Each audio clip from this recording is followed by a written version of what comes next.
బైబిల్లో నుంచి 146వ కీర్తనలు 146 మొదటి 2 వచనాలు అందరం కలిసి చదువుకుందాం.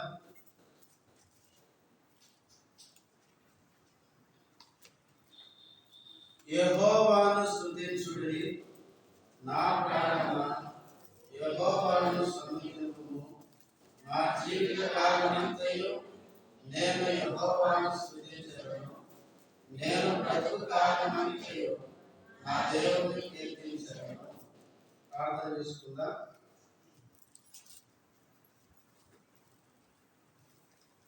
ప్రేమ కలిగిన తండ్రి, పరిశుద్ధుడైన దేవ, యేసుక్రీస్తు నామములో వందనములు, స్తోత్రాలు. ఇంతవరకు పాటలలో మీరు సహాయపడినందుకు స్తోత్రాలు. వ్యక్తిగత ఆరాధనలో ప్రవేశించక మునుపు ఆరాధన కొరకై చదవబడిన వాక్య భాగంలో నుంచి ఆరాధన కొరకై మాకు కావలసిన మీ మాటలు మాకు దయచేయండి. దాసుడు బలహీనుడు సులువు చాటుగా మరుగుపరచండి. మీ మహిమ కొరకు వాడుకోనండి. చేరవలసిన మీ బిడ్డలపై స్తోత్రాలు. ఇంకా వస్తున్న వారిని త్వరపెట్టండి. త్వరగా ఇంటికి రావడానికి మీరే సహాయం చేయండి.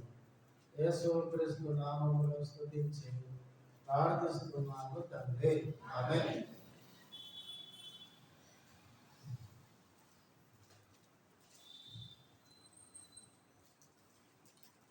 దేవుని ప్రజలమైన మనము దేవుని సన్నిధికి చేరవచ్చి మన దేవుని ఆరాధించడం ఇది ఎంతో శ్రేష్టమైన అనుభవము. మన ప్రభువును మనం ఆరాధించడానికి మనం చదువుకున్న ఈ భాగంలో నుంచి ఆరాధన కొరకై క్లుప్తంగా కొన్ని మాటలు మనం జ్ఞాపకం చేసుకొని ఆ మాటలు మన హృదయంలో ఉంచుకొని మన ప్రభువును స్తుతించి ఆరాధిద్దాం. 146వ కీర్తన మొదటి వచనం. యెహోవాను స్తుతించుడి, నా ప్రాణమా యెహోవాను స్తుతింపుము. ఈ కీర్తనకారుడు మొదటి వచనంలో మొదటి లైన్లో యెహోవాను స్తుతించుడి అన్నాడు. ఎవరిని స్తుతించాలంట? యెహోవాను స్తుతించాలి, దేవుణ్ణి స్తుతించాలి. రెండో లైన్లో తన ప్రాణముతో, తనలో ఉన్న ప్రాణంతో చెప్పుకుంటున్నాడు. నా ప్రాణమా యెహోవాను సన్నుతింపుము. దేవుణ్ణి మనం స్తుతించాలి, యెహోవాను స్తుతించాలి. మనము ఈ కీర్తనలో దేవుని స్తుతించడానికి చాలా కారణాలు ఉన్నాయి. ఒక 3 సంగతులు మాత్రమే మీకు గుర్తు చేసి తర్వాత మాటలు మన హృదయంలో ఉంచుకొని మన ప్రభువుని ఆరాధిద్దాం. ఒకటి, మనం ఆరాధించే యెహోవా లేక మనం ఆరాధించే దేవుడు ఆయన ఎలాంటి వాడు? మొదటిది, మనం ఆరాధించే దేవుడు లేక యెహోవా ఎలాంటి వాడు? ఇది మొదటిది. రెండవది, మనము ఎలాంటి వారు? రెండవది, మనము ఎలాంటి వారు. మూడవది, మనకు ఆ దేవుడు ఏం చేశాడు? ఎన్ని చెప్పుకున్నా? 3 చెప్పుకున్నా. చెప్పండి. ఒకటి, మనం ఆరాధించే దేవుడు ఎలాంటి వాడు. 2, మనం ఎలాంటి వాళ్ళు. 3, మనకు ఆ దేవుడు ఏం చేశాడు. ఈ కీర్తనలో ఈ 3 సంగతులు మాత్రమే మనం జ్ఞాపకం చేసుకొని మన దేవుని మనం ఆరాధిద్దాం. మొదటి వచ్చినప్పుడు అన్నాడు కదా, యెహోవాను స్తుతించండి. ఇంతకీ యెహోవా ఎలాంటి వాడు? చూడండి, ఇప్పుడు 6వ వచనం చదవండి. ఆయన ఆకాశమును భూమిని సముద్రమును దానిలోని సర్వమును సృజించిన వాడు, ఆయన ఎన్నడూను మాట తప్పని వాడు. మనం ఆరాధించే దేవుడు ఎవరు అనే విషయానికి వస్తే 6వ వచనంలో చెప్తున్నాడు. ఎవరంటే ఆయన, ఎవరంటే ఆకాశమును, భూమిని, సముద్రమును, దానిలోని సర్వమును సృజించిన వాడు. అంటే మనం ఆరాధించే దేవుడు సృష్టికర్త. భూమిని, ఆకాశమును, ఈ భూలోకంలో ఉండే సమస్తాన్ని సృజించిన వాడు. ఈ లోకంలో ఉన్నవన్నీ, మనం చూస్తున్నవన్నీ దేవుడే వాటిని సృజించాడు. ఇలా మన దేవుడు, మనం ఆరాధించే దేవుడు సృష్టి కాదు, సృష్టికర్త. ఆయన సమస్తాన్ని సృజించిన వాడు. ఆదికాండం 1 మనకు తెలుసు, కలుగును కాక అంటే సమస్తము కలిగింది. ఆయన పలుకగా ఆ ప్రకారము ఆయను అని ఆదికాండం 1 మనం చూస్తాం. మన దేవుడు ఎవరు అంటే ఆయన ఈ సృష్టి చేసిన వాడు. ఆ సృష్టిలో నిన్ను నన్ను కలుగు చేసిన వాడు. ఇంకా కింద అంటాడు, ఆయన మాట తప్పని వాడు.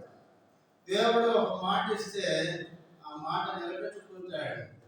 బైబిల్లో చాలా వచనాలు మనం చెప్పుకోవచ్చు. దేవుడు చాలా మందికి మాట ఇచ్చి నెరవేర్చినాడు. అబ్రహాముకు మాట ఇచ్చినాడు, నీకు సంతానము కలుగజేస్తాను, ఆ సంతానం నుంచి ఆకాశ నక్షత్రాల వలె, ఇసుక రేణువుల వలె ఈ సంతానాన్ని ఆశీర్వదిస్తానన్నాడు.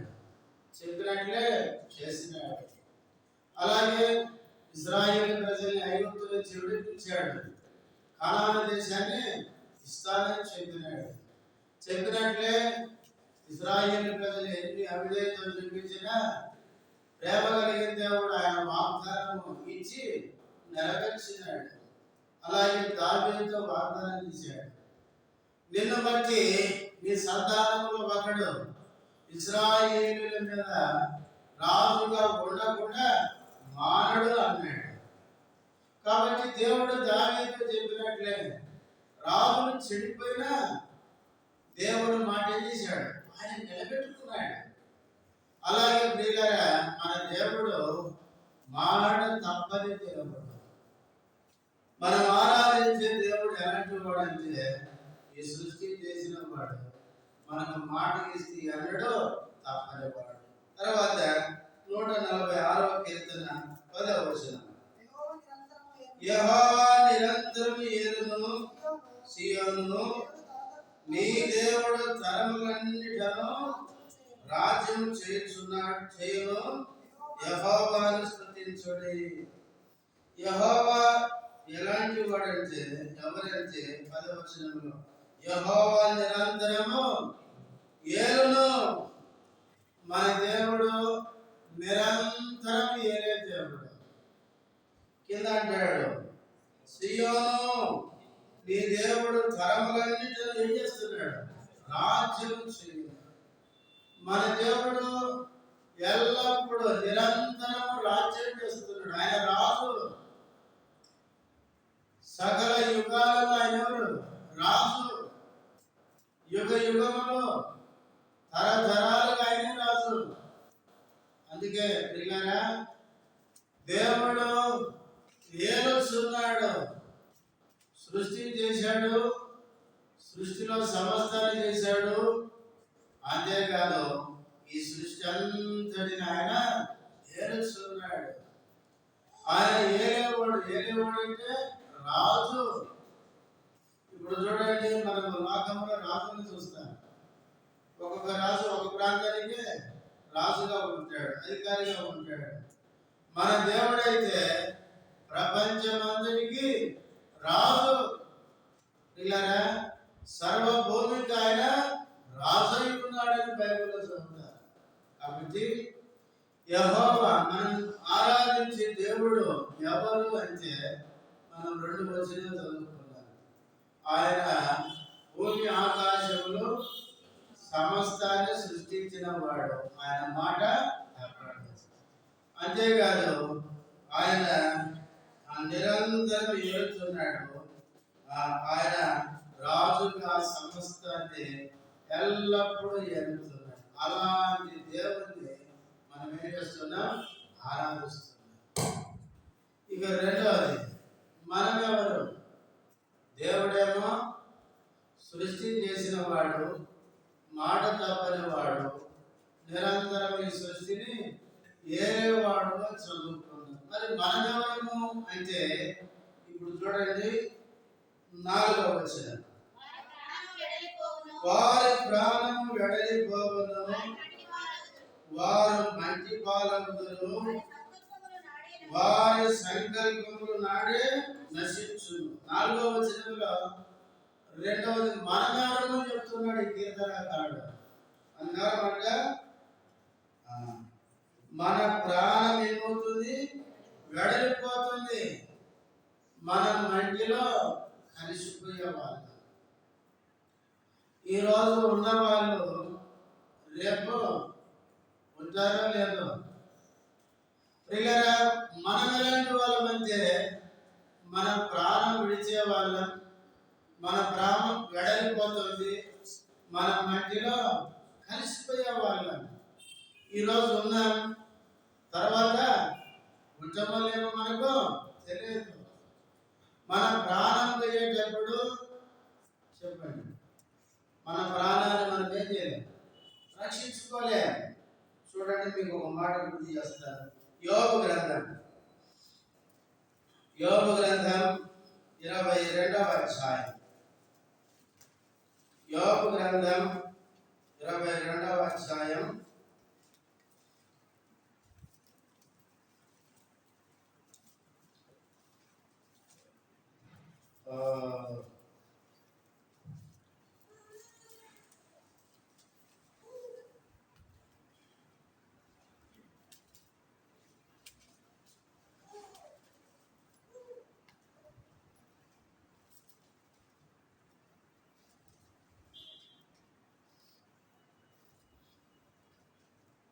మాట ఉంటుంది.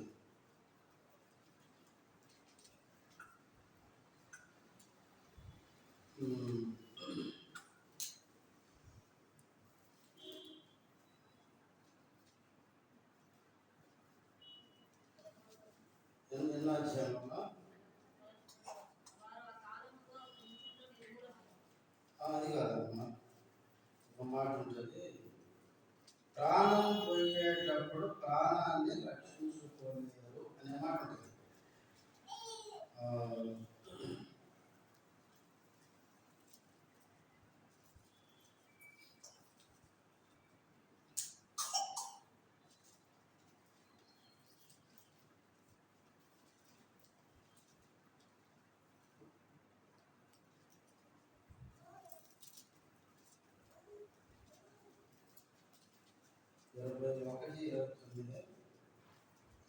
మాట 29లో ఉంది. ఎన్నో అధ్యాయం ఉంది.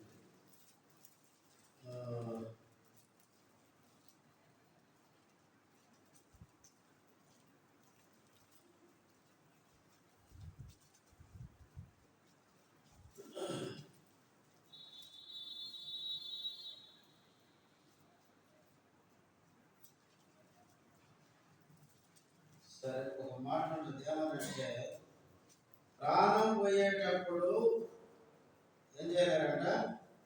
ప్రాణాన్ని మనం రక్షించుకోలేము. మన ప్రాణం మనము వదిలిపెట్టాల్సిందే. కాబట్టి మన ప్రాణాన్ని పోయేటప్పుడు మనం దాన్ని రక్షించుకోలేము. కాబట్టి మన ప్రాణం పోయేటప్పుడు మన ప్రాణము మనం కాపాడుకోలేము. కాబట్టి ఎక్కడో ఉంది ఒక మాట, అది అండర్లైన్ పెట్టుకున్నాను, అది దొరుకుతలేదు. ఎన్నో వచ్చిన 14:10 కాదు. అదే నరులు మరణమే కదలలేక పడి ఉందరో వారు ఏమైపోదురు అనేది ఉంటుంది అక్కడ. ప్రాణము వెడలిపోవున్నప్పుడు ఆ ప్రాణాన్ని మనం ఏం చేయలేమో, రక్షించుకోలేము అనే అనే మాట ఉంటుంది. సరే, ఏది ఏమైనా యోబు గ్రంథం ఉంటాయి, తర్వాత మనం గమనిద్దాం. మన ప్రాణం పోయేటప్పుడు మన ప్రాణాన్ని మనం రక్షించుకోలేము. ఇలాగా మన ప్రాణం అనేది మన చేతుల్లో లేదు. మనము మన ప్రాణాన్ని మనం రక్షించుకోలేము. అందుకని 121వ కీర్తనలో ఆ కీర్తనకారుడు అంటాడు, ఏమంటాడంటే, ఆయన నీ ప్రాణమును కాపాడును. ఎన్నో వచనం అది? 121వ కీర్తన ఎన్నో వచనం? 7వ వచనం.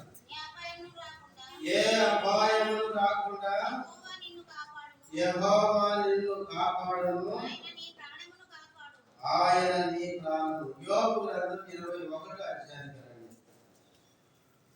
13వ వచనం.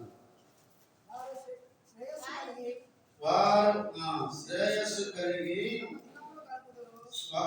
తమ దినములు గడుపుదురు, ఒక్క క్షణములోనే ఎక్కడికి వెళ్ళిపోతారంట? పాతాళానికి తిరిగిపోతారంట.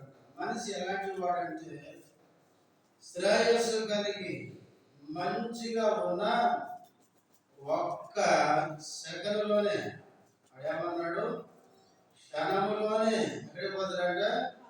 పాతాళానికి పోతారు. ఎట్లాంటి వాళ్ళు మనం చూడండి, 23వ వచనం. ఒకడు తన కడవలలో పాలు నిండి ఉండగలను, తమ ఎముకలలో మూలుగా పరిచి ఉండగలను. అంటే కడవలలో పాలు నిండి ఉండడం అంటే సమృద్ధి ఉండడం. అన్ని సమృద్ధిగా ఉన్నాయి. ఎముకలలో ఏముంది? మూలుగా పరిచి ఉండడం అంటే మంచి ఆరోగ్యంగా ఉండడం. 24వ వచనం. సంపూర్ణ సౌఖ్యమును నెమ్మదియును కలిగి నిండు ఆయుష్యముతో మృతి నొందును.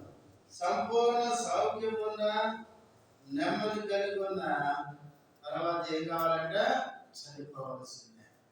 కాబట్టి మానవుడు ఎలాంటి వాడు అంటే, ఇలా మానవుడు వెడలిపోయి మంటిలో కలిసిపోయేవాడు.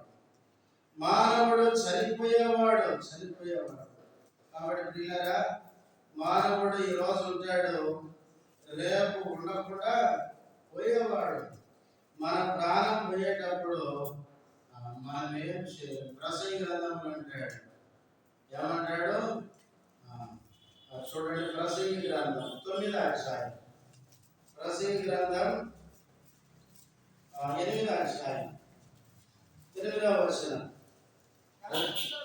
గాలి విసరకుండా చేయుటకు గాలి మీద ఎవరికి అధికారం లేదు. ఆ మరణం అనేది ఎవరు వశులు లేదు. మరణ దినము ఎవరికి వశులు కాదు. ఈ యుద్ధం అంటే మరణించే ఆ సమయంలో విడుదల దొరకదు. దౌష్ట్యము దానిని అనుసరించిన వారిని తప్పిపోదు. గాలిని ఆపడం ఎవరి చేత కాదు. అలాగే మరణ దినం కూడా ఎవరి చేత, ఎవరు వశంలో లేదు. అది ఎవరు ఏం చేయలేరు.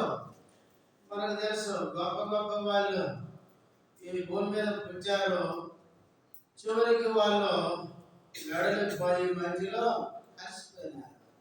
మనం ఎవరము అంటే మనం మంచిలో కలిసిపోయే వాళ్ళం. ఈ రోజు నుండి రేపు వెళ్ళిపోయే వాళ్ళం. యాకోబు పత్రిక 4:13 అంటాడు, మీ జీవం ఏపాటిది, అంతలో కనబడి అంతలో మాయమైపోయే ఆవిరి వంటిది అంటాడు. కాబట్టి దేవుడేమో సృష్టికర్త, దేవుడు నిరంతరము రాజుగా ఏలుస్తున్నవాడు. మనమెవరము అంటే, మనం ఈ రోజు నుండి రేపు కనబడకుండా పోయేవాళ్ళం. మనం మంచి పాలయ్యే వాళ్ళం.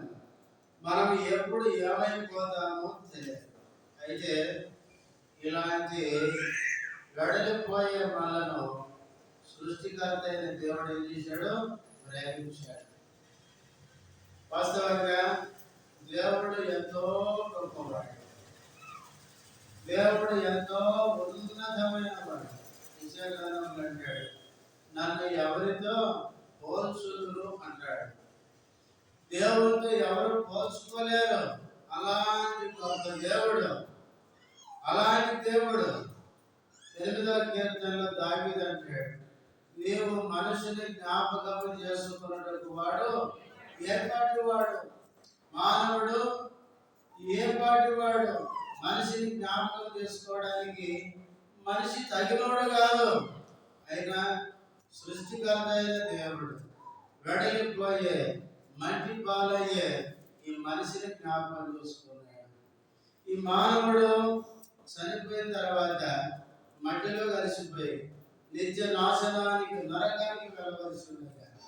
ఈ మానవుని నరకాన్ని తప్పించి నిత్యము నిరంతరము ఏలుతున్న దేవునితో శాశ్వతంగా ఉండాలని ఆశించి ఆ దేవాది దేవుడే, ఆ ప్రేమ కలిగిన ఆ గొప్ప దేవుడే వెడలిపోయే మట్టి పాలయ్యే నిన్ను నన్ను ప్రేమించి మన కొరకు ఆయన లోకానికి వచ్చినాడు. దేవుడే మానవుడిగా ఈ మధ్య లోకానికి వచ్చినాడు. 33.5 సంవత్సరాలు జీవించినాడు. కలువరి శిలువలో మన పాప శిక్ష అంతా ఆయన భరించినాడు. రక్తం కాచి చనిపోయి తిరిగి లేచినాడు. ఆ లేచిన దేవుడు మూడోది మనం చెప్పుకున్నాం. ఏమంటే ఇప్పుడు ఆయన మనకేం చేశాడు? మనకేం చేశాడంటే 146వ కీర్తన 3వ వచనం, రాజుల చేతులైనను నరుల చేతులైనను రక్షణ కలుగదు, వారిని నమ్ముకొనకుడి. కీర్తనకాడు ఏమంటాడంటే, దేవుడు మట్టి పాలయ్యే వెడలిపోయే మనకేం చేశాడంటే, ఏం చేశాడంటే రక్షణ ఇచ్చాడంట. రాజుల చేతులైనను నరుల చేతులైనను ఏ కలగదు? రక్షణ కలగదు. రక్షణ కలిగేది ఎవరి ద్వారా? దేవుని ద్వారానే. యోనా అంటాడు, యెహోవా యొద్ద ఏం దొరుకుతుంది? రక్షణ. యోనా గ్రంథం 2వ అధ్యాయం, యోనా గ్రంథము 2వ అధ్యాయము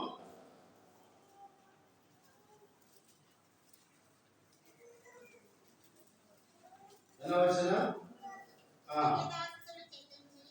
8వ వచనమ్మా, 9వ వచనం, కృతజ్ఞతాస్తుతులు చెల్లించి నేను నీకు బలులను అర్పించును, నేను మొక్కుకొనిన మొక్కు బలులను చెల్లింపక మానను, యెహోవా యొద్దనే రక్షణ దొరుకును అని ప్రార్థించెను. రక్షణ దొరికేది దేవుని యొద్దనే. ఇంకా 3వ కీర్తనలో మనం చదువుకుంటాం, ఏమని? రక్షణ యెహోవాది. 3వ కీర్తనలో 3 ఎన్నో వచనమా? 8వ వచనం, రక్షణ యెహోవాది. రక్షణ ఎవరిదండి? యెహోవాది. దేవుడే మనం రక్షించేవాడు. కానీ మనం ఏం చేస్తాం చెప్పండి? రక్షించే దేవుని నమ్మండి అంటే ఎవరిని నమ్ముతాం? రక్షించలేని మనుషుల్ని నమ్ముకుంటాం. మనుషులు ఈరోజు ఉంటారు, రేపు పోతారు. వాళ్ళు ఎల్లకాలం ఉండలేరు. ఎల్లప్పుడు ఉండేది దేవుడు. అందుకే ఎల్లకాలం ఉండే దేవుని నమ్ముకోమంటే మనుషులు ఏం చేస్తారు? మనుషుల్ని నమ్ముతారు. ఈ వ్యక్తిని నమ్ముకుంటే నాకు ఏం రాలేదు అనుకుంటారు. ఒకవేళ పోతే మనిషి శాశ్వతం కాదు, మట్టి పాలయ్యేవాడు, వెడలిపోయేవాడు. చాలాసార్లు మనుషులను నమ్ముకుంటాం. అందుకే కీర్తన గ్రంథంలో ఉంది, మనుషులను నమ్ముకున్నట కంటే యెహోవాను ఆశ్రయించుట వేరు. రాజులను నమ్ముకున్నట కంటే యెహోవాను ఆశ్రయించుట మేలు. ఇంకా ఇంకొక చోట ఒక మాట ఉంటుంది, మనుషుల సహాయము వ్యర్థమని ఉంది 68వ కీర్తనలో. కాబట్టి మనుషుల సహాయం వ్యర్థం. మనుషులు నమ్ముకోవడం అది సరైనది కాదు. కానీ దేవుని నమ్మాలి, దేవుని నమ్మాలి. మనుషులను నమ్ముకుంటే ఇలా మనుషులను నమ్మితే మనకి ఏం ప్రయోజనం ఉండదు. అందుకే 146వ కీర్తన 3వ వచనంలో 2వ లైన్లో వారిని ఏం చేయదు, నమ్ము కొనకుడి, వెడలిపోయే రక్షణ ఇవ్వలేని ఆ మనుషులను నమ్ముకోవద్దు. కాబట్టి రక్షణ ఇచ్చే దేవుని నమ్మండి. ఇలా దేవుడే మనల్ని రక్షించేవాడు. మొట్టమొదటిగా దేవుడు మనకేం చేశాడంటే మనకు రక్షణ ఇచ్చాడు. రక్షణ అనేది చాలా విలువైనది. ఎబ్రీ పత్రిక 2:3లో పౌలు అంటాడు, ఎంత గొప్ప రక్షణ అంటాడు. రక్షణ అనేది చాలా గొప్పది. లోకములన్నిటికంటే విలువైనది రక్షణ. రక్షణ లేకుండా మనకి ఏమున్నా అన్ని కూడా ఉన్నాయి. కాబట్టి ఆయన మనకేం చేశాడంటే మనల్ని రక్షించాడు. తర్వాత ఇప్పుడు 5వ వచనం, 146వ కీర్తన 5వ వచనం, ఎవరికి యాకోబు దేవుడు సహాయుడగును, ఎవడు తన దేవుడైన యెహోవా మీద ఆశ పెంచుకును వాడు ధన్యుడు. మొదటిగా మనం ఏం చూసామంటే మనం ఆరాధించే దేవుడు ఎవరు, ఎలాంటి వాడు చూసాం. ఆయన సృష్టి చేసిన వాడు, మాట తప్పని వాడు, నిరంతరం ఏలేవాడు అని చదువుకున్నాం. రెండవదిగా మనమెవరు అనే చదువుకున్నాం. మనం వెడలిపోయి మధ్యలో కలిసిపోయేవారము అని చదువుకున్నాం. మూడవది మధ్యపాలయ్య మనల్ని దేవుడు ప్రేమించి మనకేం చేశాడంటే మొదటిది ఆయన రక్షించాడు. తర్వాత 5వ వచనంలో దేవుడు మనకేం చేసేవాడు, సహాయకుడు అంట. ఎవరికి యాకోబు దేవుడు సహాయుడవును. రక్షించడమే కాదు, రక్షించిన ఆ దేవుడు మనకు ఎవరంట, సహాయం చేసేవాడు. 46వ కీర్తన 1వ వచనం మనకు తెలుసు. ఏముంది అక్కడ, దేవుడు మనకు ఆశ్రయమును దుర్గమునై ఉన్నాడు, ఆపత్కాలములో ఆయన నమ్ముకోదగిన సహాయకుడు. ఆపద వచ్చినప్పుడు నమ్ముకోదగిన సహాయకుడు ఆయన. ఆపదలో సహాయం తీసేవాడు. 121వ కీర్తన 1-2 వచనాలు దావీదు అంటాడు. ఏమంటాడు, కొండల తట్టు నా కన్నులు ఎదుగుచున్నాను, నాకు సహాయం ఎక్కడి నుండి వచ్చును అని 2వ వచనంలో అంటాడు. యెహోవా వలన నాకు సహాయము కలుగును. ఎందుకు, ఆయన భూమి ఆకాశములను సృజించినవాడు, ఆయన సృష్టికర్త. అందుకనే ఆయన వల్లనే మనకి ఏం కలుగుతుంది, సహాయం కలుగుతుంది.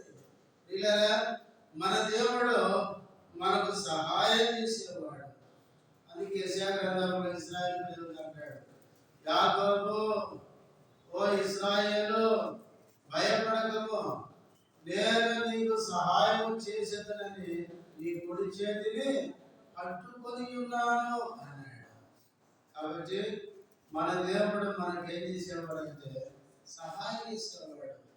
రక్షించడమే కాదు, ప్రతి దినం రక్షించబడిన మనకు తోడుగా ఉండి మనకు సహాయపడుతున్నాడు. ఆయన హెల్పర్, సహాయం చేసేవాడు. ఇలా చాలాసార్లు మనం ఆయన మర్చిపోతుందేమో కానీ ఆయన మనను మర్చిపోడు. 115వ కీర్తనలో ఉంది, 12వ వచనం, యెహోవా మమ్మను మరచిపోలేదు అంటాడు. ఆ కీర్తన అంటాడు, ఆయన మమ్మల్ని ఆశీర్వదించును అంటాడు. దేవుడు మనల్ని ఎన్నడూ మర్చిపోడు. ఇశ్రాయేలు ప్రజలు యెషయా గ్రంథంలో అంటాడు, ఇశ్రాయేలీయులారా నేను మిమ్మల్ని ఎట్లు మర్చిపోయాను. యెషయా గ్రంథం 49:15-16 అంటాడు, స్త్రీ కనిన బిడ్డను తల్లి మర్చిపోతేమో వారైన మనుషులేమో కానీ నేను నిన్ను మరువను. ఇలా మన దేవుడు మనల్ని ఎన్నడూ మరువడు. కాబట్టి ఆ దేవుని వలన మనకు కలిగిన సహాయం ఏంటంటే, ఒకటి మనం రక్షించాడు, మన పాపాల నుంచి శాపాల నుంచి విడిపించి రక్షించాడు. రెండవది రక్షించినది మొదలుకొని నేటి వరకు ఆయన మనకు తోడుగా ఉండి సహాయం చేస్తున్నాడు. కాబట్టి మన దేవుని ఏం చేయాలి, స్తుతించాలి. ఇక దేవుడు ఎలాంటి వాడో చూశాను, మనం ఎలాంటి వాడో చూశాను, ఆ దేవుడు మనకేం చేశాడో చూశాను. కనుక ఆ దేవుడు మనకు చేసిన ఆ రక్షణను బట్టి, దినదినం ఆయన చేస్తున్న సహాయాన్ని బట్టి ఏం చేయాలి? మొదటి 2 వచనాలు ఇప్పుడు చదవండి. యెహోవాను స్తుతించుడి, నా ప్రాణము యెహోవాను. తన ప్రాణంతో చెప్పుకుంటున్నాడు, ప్రాణమా ఆయన రక్షణ ఇచ్చాడు, దినదినం మనకు సహాయం చేస్తున్నాడు, కాబట్టి ఆయన ఏం చేయాలి? స్తుతింపు అని. ఎప్పుడెప్పుడు స్తుతిస్తాడంట? 2వ వచనం, నా జీవిత కాలమంతయు నేను యెహోవాను స్తుతించెదను, నేను బ్రతుకు కాలమంతయు. ఎంతకాలం స్తుతిస్తాడంట? జీవిత కాలం అంతా, కింద బ్రతుకు కాలం అంతా అన్నాడు. మనం స్తుతిస్తున్నాం చెప్పండి? జీవిత కాలం అంతా స్తుతిస్తున్నాము. కొంతమంది ఎట్లుంటారంటే అన్ని బాగుంటే ఆజ్ఞ లోపల నుంచి పెళ్ళికి వస్తుంటుంది ఆరాధన. ఎందుకంటే అన్ని మేలుగా నిలబడుతుంది కదా. పొరపాటున దేవుడు ఒక పరీక్ష అనుమతించాడు అనుకోండి, అప్పుడు కనపడుతుంది కదా. ఇజ్రాయేల్ ప్రజలు ఏం చేశారు? ఎర్ర సముద్రం దగ్గర జరిగినారు, మారా దగ్గర జరిగినారు. ఎర్ర సముద్రం బాయలు చేసి నడిపిస్తే ఇక వాళ్ళు ఆగమని ఆగుతలేరు. మోసేయు ఇజ్రాయేల్ ప్రజలు ఈ కీర్తన పాడారు, దేవుడు స్తుతించారు. పాట పాడుకుంటూ మారాకు వస్తే ఆడవాళ్ళు పాట ఏమొచ్చింది? సనుగులు స్టార్ట్ అయ్యాయి. చాలాసార్లు మనం ఎట్లుంటామంటే బాగుంటే స్తుతిస్తాం. బైబిల్లో చూడండి, యోబు అన్ని పోయినా కూడా స్తుతించాడు. దావీదు కుమారుడు చనిపోతే స్నానం చేసుకొని వస్త్రాలు కట్టుకొని దేవుని మందిరానికి వెళ్ళి దేవుని ఏం చేశాడు? ఆయన మొక్కినాడు, ఆయన స్తుతించినాడు. అలాగే అపోస్తులు ఏం చేసినారు? వాళ్ళని పట్టుకొని వచ్చి బెదిరించి యేసు నామమున ఇంక మీరు ఎక్కడ మాట్లాడదని చెప్తే అప్పుడు వాళ్ళు ఏం చేశారంటే స్తుతించినారు. పౌలు శీల చెరసాలు వేసినారు, బండకేసి బిగించినారు కదా, బండకేసి బిగించినారు. కాబట్టి అట్లా చేసినప్పుడు వాళ్ళు ఏం చేశారు? పాటలు పాడినారు. ఒక సేవకుడు అన్నాడు, ఏమన్నాడంటే పౌలు శీలనంటే అప్పటిదాకా వచ్చినారంట, ఈ బంధ బలగొట్టి తీసుకెళ్ళి బండకేసి, బండ అంటే ఒక బిగించి అంటే బంధించే స్థలం అది, అక్కడ ఇద్దరిని బంధించారంట. బంధిస్తే మనుషులను బంధించారంట, కానీ వాళ్ళ హృదయంలో నుంచి వచ్చే ఆరాధాన్ని బంధించలేకపోయినారంట అని ఆయన ఒక మాట అన్నాడు. ఏమని? ఇప్పుడు మన 2 దెబ్బలు పెట్టి మైకిస్తే అంటే మాట వస్తుందండి మాట. ఆయన అన్నాడు, సేన గీతాలో గీతం పాడి కర తీసుకోవాలి అనుకోండి, పాడదామండి మనమైతే రాదు, కానీ వాళ్ళు పాడారు. బైబిల్లో వారు పాడొచ్చుండగా ఖైదీలో వినుచుంది. నిజంగా ఎంత అద్భుతమైంది. కాబట్టి మన దేవుని మనం జీవిత కాలం అంతా, బ్రతుకు కాలం అంతా ఆయన ఏం చేయాలి? స్తుతించాలి. ఒక మాట చదువుకొని ఆరాధన లెక్క 104వ కీర్తన, 104వ కీర్తన 12వ వచనం. ఒక్క నిమిషం ఆగండి. 33వ వచనం, 104వ కీర్తన. నా జీవిత కాలమంతయు నేను యెహోవాకు కీర్తనలు పాడెదను, నేనున్నంత కాలము. కీర్తనకారుడు చూడండి ఎంతకాలం పాట పాడతాడంట? జీవిత కాలం అంతా పాడతాడంట. ఆయన ఉన్నంత కాలం దేవుని కీర్తిస్తాడంట. 63వ కీర్తన, 63వ కీర్తన 3వ వచనం. స్తుతించును, నీ కృప జీవము కంటే ఎలాంటిదంట? ఉత్తమము, నా పెదవులు ఏం చేస్తాయి? స్తుతించును అన్నాడు. ఇప్పుడు 6వ వచనం చదవండి. కాగా నా జీవిత కాలమంతయు చాలమ్మా. ఇలాగని ఎలాగూ మూడవ వచనంలో ఉన్నట్టు పదాలతో నిన్ను స్తుతిస్తానని 6వ వచనంలో ఆ స్తుతి ఎంతకాలమంట జీవిత కాలం అంతా అలా స్తుతిస్తాను. 63వ కీర్తన ఎప్పుడు రాశాడు తెలుసా? పైన ఉంది, దావీదు యోధ అరణ్యంలో ఉండగా రచించిన. కాబట్టి కష్టంలో ఉన్నప్పుడు, బాధలో ఉన్నప్పుడు పాటలు పాడతారు. కాబట్టి ప్రియులారా, మన దేవుని కూడా ఆయన మనకిచ్చిన రక్షణను బట్టి, ఇంతవరకు మనకు సహాయపడుతూ వచ్చిన దాన్ని బట్టి మనం కూడా జీవితాంతం బ్రతికున్నంత కాలం మన దేవుని మనం స్తుతించి ఆరాధించే వారికి ఉండాలి. మనం అందరం లేచి నిలబడి